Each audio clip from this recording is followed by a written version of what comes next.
얼마 전엔 중국 군이 SNS에 이런 영상을 하나 올렸습니다.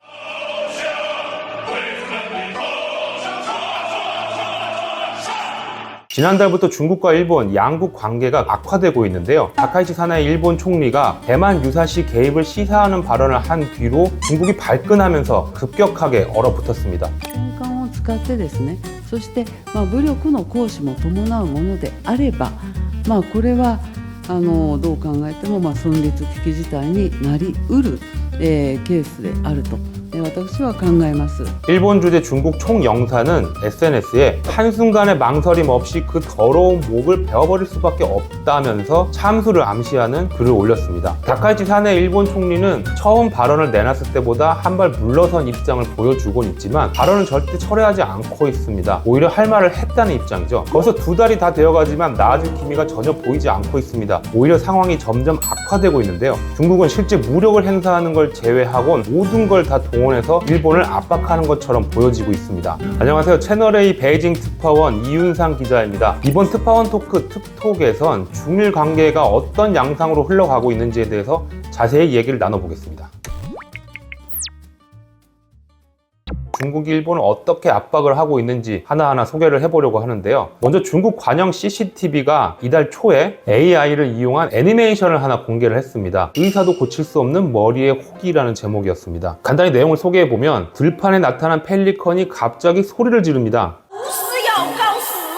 이렇게 갑자기 소란을 피우니까 주변에 있던 다른 새들이 모두 도망가 버립니다. 그런데 펠리컨은 오히려 큰 소리를 칩니다.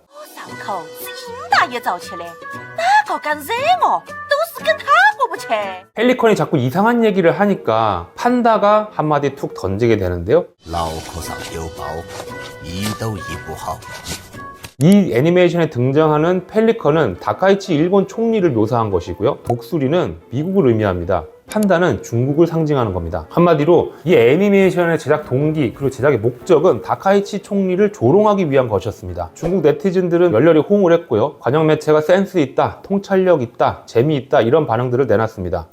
중국은 정기적으로 여러 장소에서 군사훈련을 매년 하고 있습니다. 그런데 최근에 서해 지역에서의 군사훈련이 부쩍 늘었습니다. 중국의 특이한 점은 각 군이 SNS 계정을 운영하면서 홍보 영상들을 올립니다. 최근에 상륙훈련 영상이 여러 차례 올라왔습니다. 군사력을 과시하면서 다카이치 사네 일본 총리를 발언을 철회하라고 압박하고 있는 겁니다. 대만에게도 중국으로부터의 분리, 독립은 성공할 수 없다는 메시지를 계속해서 보내고 있는 것이죠. 또 굉장히 최근에 눈길을 끈 게 있습니다. 중국의 세 번째 항공모함 푸젠함입니다. 캐터펄트 방식이라고 하는 사출식 이륙 장치를 도입을 했습니다. 짧은 활주로에서 빠르게 이륙이 가능하기 때문에 훨씬 더 기동성 있게 이륙시킬 수 있다는 것이죠. 푸젠함은 지난달 초에 공식적으로 실전 배치가 됐고요. 2주 만에 실사격 훈련을 하면서 곧바로 가동에 들어갔습니다. 일본은 2차 세계대전 이후에 만들어진 전수방이라는 게 있습니다. 다른 나라 외부의 공격을 받았을 때만 무력을 행사할 수 있는 것이고요. 그것 역시도 자신들의 영토를 보존하기 위한 최소한의 수준에 머물러야 한다는 겁니다. 그러다 보니까 일본은 항공모함을 건조하지 못하고 있습니다. 중국이 그걸 알고 있는 겁니다. 그렇기 때문에 푸젠함이 취역하자마자 곧바로 실전 훈련에 들어가면서 대만 인근, 일본 인근, 태평양에서의 작전 능력을 과시를 하면서 일본을 압박을 한 거죠.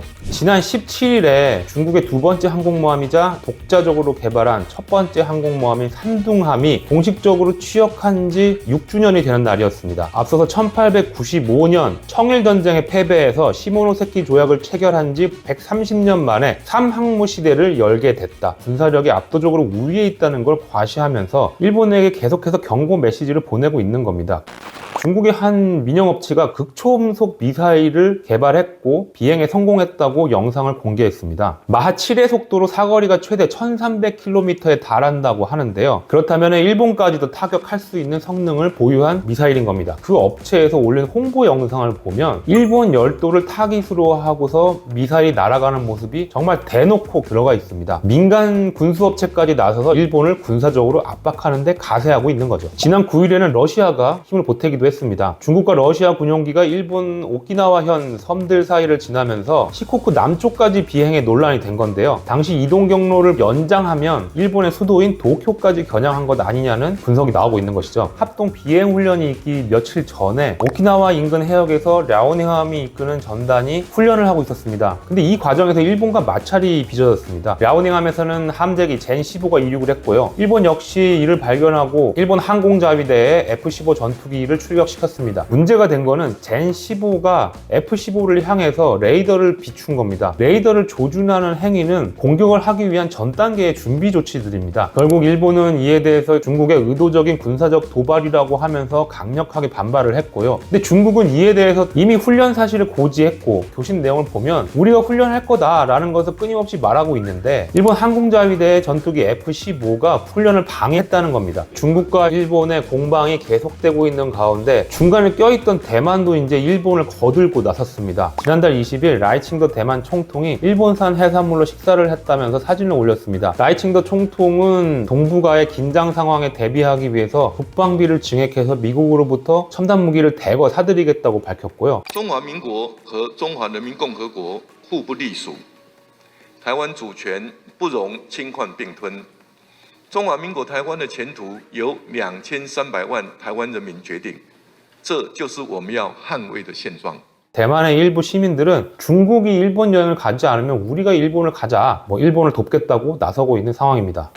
중국의 관영 매체들도 사실 중일 갈등에서 적극적인 역할들을 하고 있는데요. 다카이시 총리가 대만 관련 발언을 내놓고 갈등이 한 달 넘게 이어졌는데 12월 13일이 마침 난징 대학살 추모일이었습니다. 1937년 12월 13일에 일본군이 군인과 난징시 시민 등 30만 명을 죽인 날인데요. 중국인들 입장에서는 굉장히 역사적으로 참담하고 분노하는 그런 날입니다. 12월 13일이 되면 난징시에서는 대대적인 추모 행사를 열고요. 반일 감정이 끌어오르게 됩니다. 평소에도 그런 상황인데 중일 갈등이 진행되는 상황에서 난징 대학살 추모일을 맞이하니까 시민들의 분노가 끌어오르기 시작을 했죠. 이런 와중에서 중국 관영 매체들은 역사 문제를 끌고 나옵니다. 중국 관영 CCTV 뉴스를 보고 있는데 갑자기 흑백 영상이 흘러나왔습니다. 영상 속에는 일본 국민과 군인들이 일제히 고개를 숙이고 있고 중국에 주둔하던 일본군 대표는 연신 얼굴에 땀을 닦고 또 일본 측 대표가 미국 항모 미주리호에서 항복문서에 서명하는 모습도 담겨 있었습니다. 이 영상은 1945년 8월 15일 2차 세계대전에 패전한 일본이 항복하는 모습인데요. 중국이 이런 과거 역사 문제를 끌어들인 것은 명확한 이유가 있습니다. 일본이 대만이 중국의 일부라는 걸 이미 명백하게 인정을 했다는 겁니다. 다카이치 총리의 발언은 대만이 중국의 일부가 아니라는 점을 전제에 깔고서 한 발언처럼 보이는 것이기 때문에 과거 역사를 끌고 들어와서 자신들의 입장의 정당성을 주장을 하고 있는 겁니다. 일본이 대만을 점령했던 시절이 있었죠. 해전국의 점령지들을 어떻게 할 것인가가 미국, 중국, 당시 소련 등에 의해서 논의가 진행됐던 것이고 조약의 형태로 남아있으면서 합의 문서가 되는 건데요. 먼저 1945년 9월 2일 일본이 항복 문서에 서명을 하죠. 포츠담 선언을 이행하겠다는 내용이 담겨 있습니다. 1945년 7월 26일에 포츠담 선언에는 카이로 선언을 이행하겠다는 내용이 담겨 있습니다. 그럼 카이로 선언에 남긴 내용이 무엇이냐를 또 살펴봐야 하는데요. 1943년 12월 1일에 이뤄진 카이로 선언에서 중국의 영토를 반환한다는 내용이 담겨 있는 거죠. 3대 조약을 이행하라고 일본 측에 계속 요구하고 있습니다. 다카이시 총리의 대만 관련 발언, 철회를 요구하고 있는 거죠. 또 중국은 여기서 그치지 않습니다. 일본이 2차 세계대전에서 굉장히 잔혹한 만행을 저질렀다는 국제적인 여론전을 펼치고 있는 것이죠. 그러면서 거론한 게 생체 실험을 한 731 부대였습니다. 중국 CCTV가 최근 관련 보도를 했는데 731 부대 범죄에 200명이 넘는 일본인이 가담한 증거가 있다 주장을 하고 나왔습니다. 731 부대와 관련한 영화도 개봉하면서 반일 감정을 끌어올리고 있는 부분도 있습니다.